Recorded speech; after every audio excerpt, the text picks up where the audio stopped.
You can see his Oh, sorry, boy. All right, that was actually a lot easier than I expected. Thanks, everyone. Can I spray you with the hose now? Yep. So what is my biggest challenge, hurdle, roadblock, however you want to put it, as a recreational and amateur road cyclist at the age of 41 now, trying to smash or outdo his old self, my previous personal best? I think a lot of you are going to be able to relate to this video, or for those of you thinking about having a family in the short term or long term, it's going to be a real eye-opener to see just how f***ed up things can get in a very beautiful, wouldn't change it for the world kind of way. Additionally, in this video, I will be sharing with you where I am now, power to weight wise, after completing 4 power-based tests only a few weeks ago versus my previous all-time personal best. But if you've just landed on this channel or missed the first video in the series, which I'll link up there, what I'm trying to do here, as mentioned at the age of 41, is become fitter and stronger on the bike than ever before, with 10 years of power to weight data to reflect on, including 2 years when I was racing for an amateur team, Inform Racing. And just know, I won't be doing more training in this series or over the next 3 to 4 months than what I've been able to do in the past, because simply I don't have time.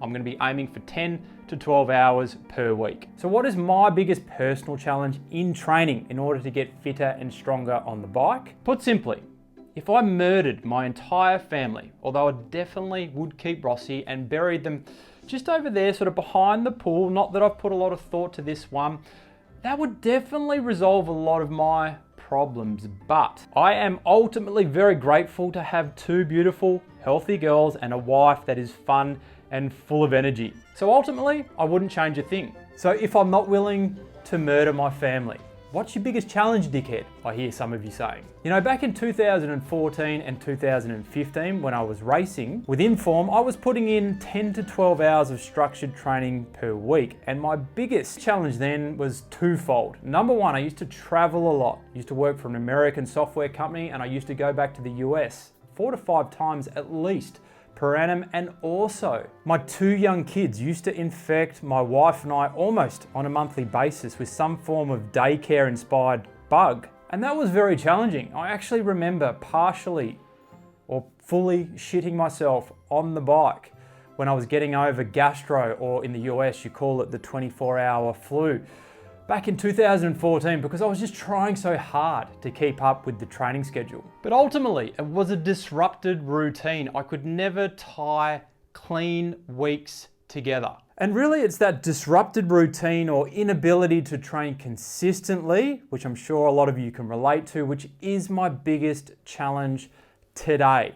The kids don't bring home as many sicknesses as they once did, but my wife now travels quite a fair bit more with what she does for a crust. And also, the kids have a lot of extracurricular activities added to the mix now that I've been working on my own business without needing to head into the office since 2017. My wife and I split the kids' duties down the middle, meaning either twice or 3 times per week, depending on the week, I'm doing drop-offs, pickups, school lunches, etc. So how do I overcome this number one challenge? It's not like I can just walk into the family room in front of the family and say, "Listen here, you bunch of leeches, and my beautiful boy Rossi, I love you so much, boy.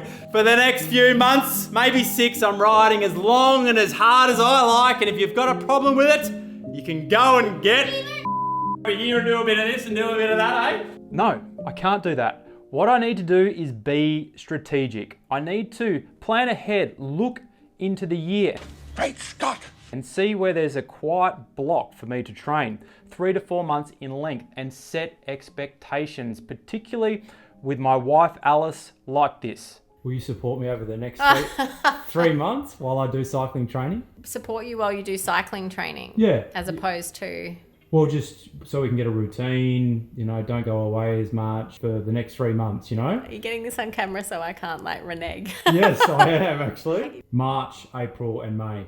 Thank you. Okay, Cameron. But even despite that, I could almost guarantee things will get messy and I will have to rely on this guy right here the indoor trainer. This is very much in my control. But if I'm to be honest, I don't really enjoy it a hell of a lot, especially in the summer where despite air cons and fans, it's really like you've been sprayed with a garden hose for a long period of time. The sweat is that bad.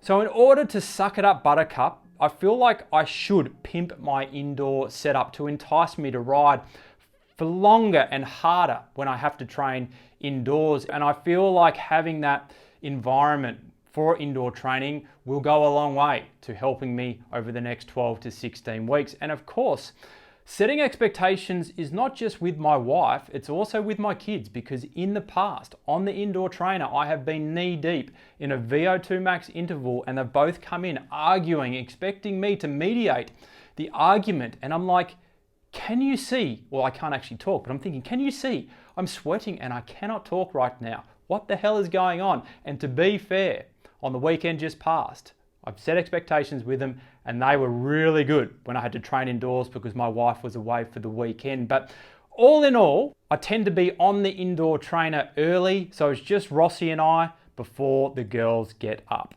But ultimately, for me, the biggest challenge is routine, having a clean run. And if you get a clean run, you get that consistent riding, and consistent riding or training, as we all know, leads to better performance on the bike.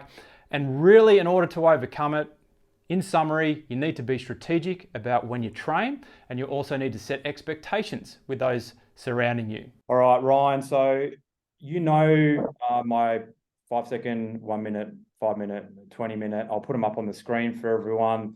This is, I believe, 3 weeks ago I did these, or 4 weeks ago now, before Adelaide. I was quite surprised with the fact that I got pretty close in most of them and PB to 1 minute. 20 minute, I'm probably a little way off, and also 5 second.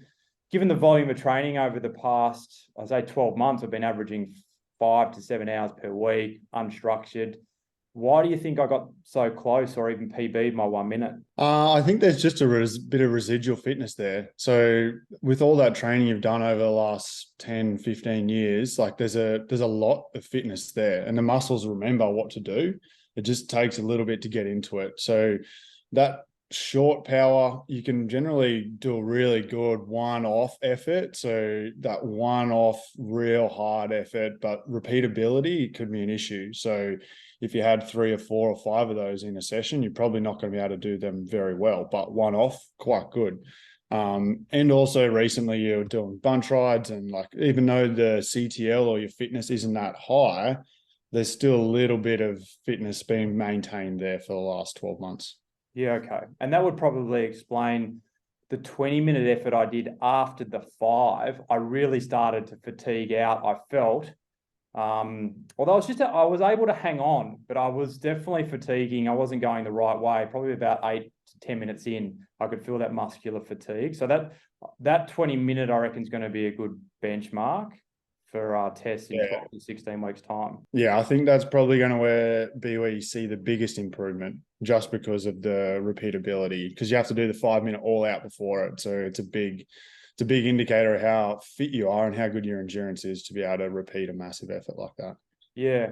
Another, somebody mentioned this in the comments. I thought another good benchmark for us to utilize at the end of the process, external to these tests, is I did the Tuesday World Champs ride here when Caleb was in town and made a video about it. And because I made a video about it, I pushed myself as hard as I possibly could, of course, because you want to roll as many turns as you can and all that kind of stuff. So I feel like maybe that, I don't even think it's an hour, maybe 45 minutes or 40 minutes, hard as I can on the pedals, which was just before we started this, or back into last year. And then doing that again at the end of this training block, it could be interesting to look at the data from that perspective. What do you reckon? I think it's a great idea. You can do all the max testing and do all of it outside and on your own and doing all that, but it's hard to know how well it relates to what you're actually doing. So bunch rides or crit racing or road racing, like if you're not putting it into practice or not seeing how it actually works in a bunch ride scenario or race scenario, it's like what's the point? Before we get into this, you just gave me a pretty red hot tip. Last night I was driving back from Brizzy and I was feeling a bit fatigued and I wanted a healthy takeaway. So I went to Nando's, which is reasonably healthy compared to McDonald's and others. But I got a chicken wrap, which I thought was the good thing to do, but I got a large sweet potato fries. And you suggested a better way to do things. Thinking about the deep frying process and then the carbohydrate content, as well as, you think about the amount of chicken that's probably on that wrap, it's not going to be a super high protein option. You're going to get a bucket load of carbohydrates from the wrap as well as the sweet potato. And then obviously being deep fried, there's going to be a saturated fat portion there. So generally what I would recommend for your takeaway is get 2 of the mains. So get 2 of the chicken salad wraps, cut the sides. So cut, not that you did get a drink, but I would say try and avoid the soft drink on the side and the chips on the side. And what you walk away with is probably a much more filling meal because we've got a lot more protein in there. We've got more salad coming in from a double wrap. And yeah, we've still got a higher carbohydrate content depending on the wrap that they're using and obviously depending on the needs that you have. But it's going to be much more satisfying